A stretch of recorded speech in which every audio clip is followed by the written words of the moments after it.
psychological edge? Nothing to say about it. Congratulations, honestly. I mean it. I think it was really well deserved.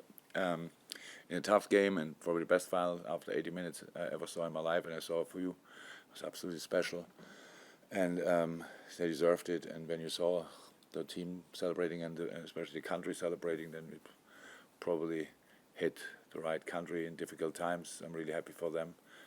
Waited for a long time, a couple of times in the final, lost it. Were unlucky in moments, and now they did it. And the greatest footballer of my lifetime, watching properly, Lionel Messi, the way he played football in this age, which should give us all a hint how long footballers can perform on a top level, and we shouldn't close the books too early. And it was a joy to watch him, but that's it.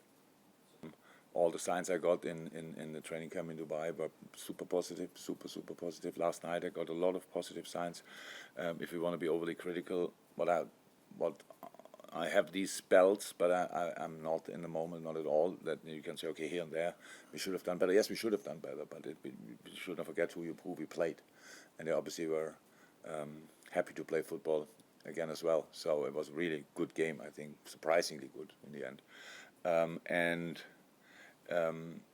So just because I trust in us, I trust in our process, I trust in the things we do, and why should I, if all the signs you get are positive during the training session, why you should not be positive? I can't see the reason. And the preseason was completely different to the one in the summer, completely. The games were much more convincing. I know we lost against Lyon, changed a lot, blah, blah, blah. I started training only a few days before, but the first half was already, I saw we are going in the right direction, and the AC Milan game was really good. So in pretty much all aspects of the game.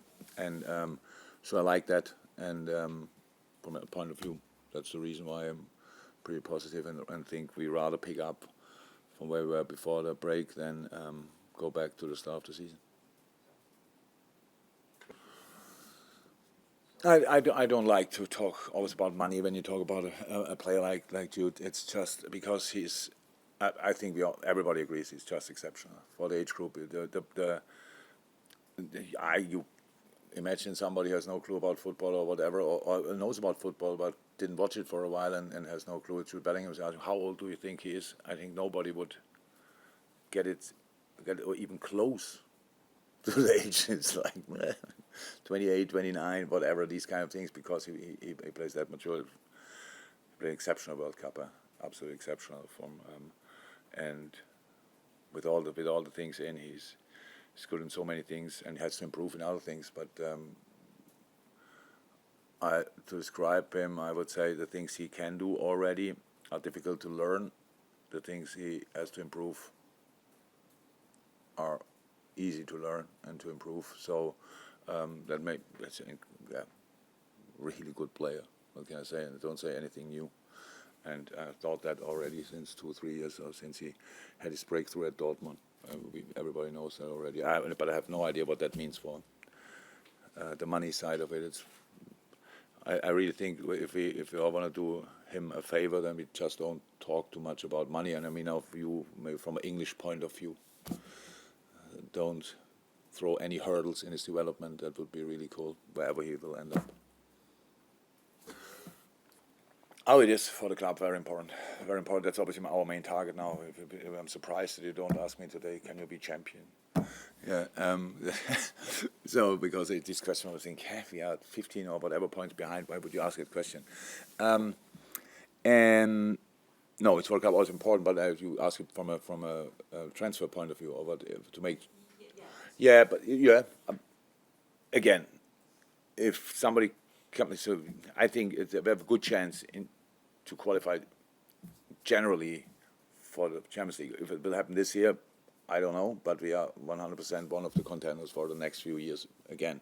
So that's how it is. And if you ask a player and he says, yeah, but next year you're not showing in the Champions League, and I rather would prefer to go to a club who plays this year, but maybe not next year. So I'm not sure I would want these players still, to be honest.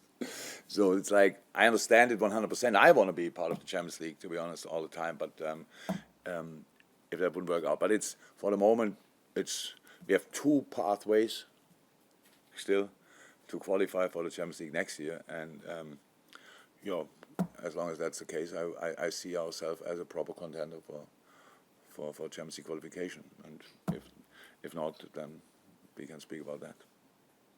It was different, but of course, as long as we have a chance, we will give absolutely everything, and of course we'll pick up on that. We were at that time at a similar distance to City, at least I think, but we had, I don't know how many games in hand. I lost it a little bit, but we had a few, 1 or 2 games in hand or whatever. And but always like it is, you have to win these games as well. It's as when you count them, when you talk about 2 games in hand, it always sounds like you won them already. But of course you didn't, and that time we didn't as well. So yes, we were. That time we were ready to give it a proper go, to be honest. And from my point of view, nothing changed, but the circumstances changed. Obviously, we have. I don't want to start talking about it now, but we have 2 long-term injuries on the up front, which is not helpful. Never was and never will be. Last year, in the situation, Luis Diaz came in, which was very helpful for that part of the season. I think everybody would see that the same way. And yeah.